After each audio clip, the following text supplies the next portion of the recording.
আজকে তোমাদেরকে মূল নিয়মে সাইনের কি অন্তরীকরণ শেখাবো। একটু দেখো সাইনের অন্তরীকরণ। হ্যাঁ, আচ্ছা, এই যে কি সাইন, হ্যাঁ, সাইন থিটাকে মূল নিয়মে কি অন্তরীকরণ করতে বলছে। এখন যাকে তোমার অন্তরীকরণ করতে বলে তুমি প্রথমে কি এই এটাকে একটা একটা ফাংশন ধরবা। কি ধরবা? একটা ফাংশন। তাহলে আমি কি ধরলাম? সাইন অফ কত থিটা, এখানে থিটা না, এখানে আমরা কি এক্স কল্পনা করলাম, ঠিক না? তাহলে এখন এই সাইনকে আমার কি করতে বলছে? অন্তরীকরণ করতে বলছে। আমি কি সাইনকে একটা ফাংশন দিচ্ছি। এখন এই যে ফাংশনে এক্স এর জায়গায় তুমি কি করবা? একটা কি আরেকটা চলক নিবা, সেটা হচ্ছে কি এক্স প্লাস কত এস। তাহলে এখন যদি আমি এক্স এর জায়গায় যদি এক্স প্লাস এস নিই, তাহলে সাইন অফ কত এক্স এর জায়গায় কি হবে? এক্স প্লাস কত এস। এই দুইটা ফর্ম তোমরা কি বের করবা।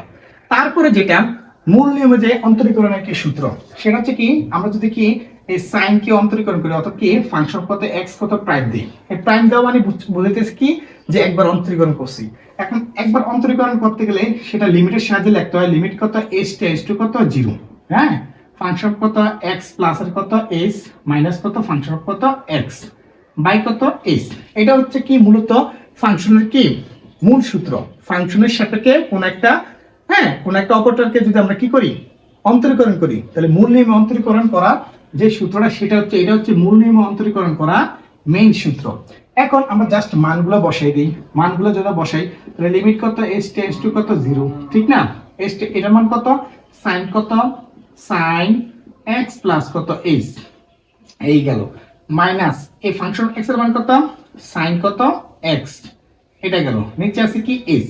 এখন এই লিমিটের মানটা এখানে কি বুঝতেছে? এস এর জায়গায় কি বসাবো? আমরা শূন্য বসাবো।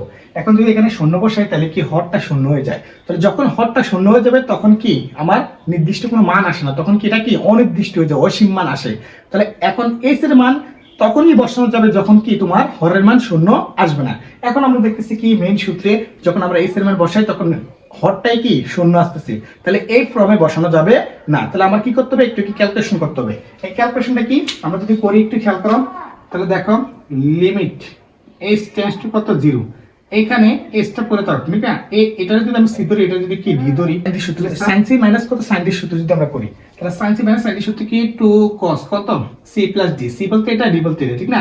তাহলে x প্লাস কত h প্লাস এর কত x বাই কত 2, আবার কি sin, হ্যাঁ, c মাইনাস d, তার মানে কি x প্লাস এর কত h মাইনাস এর কত x বাই কত, হ্যাঁ, x বাই কত 2, x বাই 2। এটা হচ্ছে আমার কি মূল সূত্র। এটা হচ্ছে কি মূল সূত্র। এখন যদি আমরা একটু ক্যালকুলেশন করি, উপরে যদি আমরা মুছি, তাহলে দেখো কি থাকে। দেখো এখন এই যে কি 2টা, ঠিক না? এই 2টা যদি আমরা সামনে নিয়ে আসি, অর্থাৎ সামনে নিয়ে আসি, তাহলে লিমিট কত s টেন্ডস টু কত 0, ঠিক না? তাহলে উপরে থাকতেছে কি আমার, দেখো cos অফ কত, cos অফ কত, এখানে একটা x এখানে একটা x, তাহলে 2x বাই কত h বাই কত 2, আর এখান থেকে ax ক্যান্সেল, তো থাকে কি sin অফ কত h বাই কত 2, নিচে আছে একটা কি h। এই তো জিনিসটা নাকি। আচ্ছা, এখন আমরা যদি এভাবে লিখি 2 ইনটু কত লিমিট কত h টেন্ডস টু কত 0। আচ্ছা, এখানে এই cosটাকে আমরা যদি আলাদা লিখি, তাহলে cos অফ কত, এটাকে আবার ভাগ করতেছি, তাহলে কি x প্লাস এর কত h বাই কত 2। এখানে আমরা এই 2 দ্বারা কি এই 2x কে ভাগ করলাম এবং কি h কে ভাগ করলাম, ঠিক না? এখন এটার সাথে এই টোটাল জিনিসটার কি কি অবস্থায় সম্পর্ক আছে? গুণ অবস্থায়। তাহলে আমরা যদি গুণ অবস্থায় রাখি, অর্থাৎ কি আবার লিমিট কত h টেন্ডস টু কত 0, থাকতেছে কি এখানে কি sin অফ কত h বাই কত 2, নিচে আছে কি h। এই তো হিসাবটা নাকি।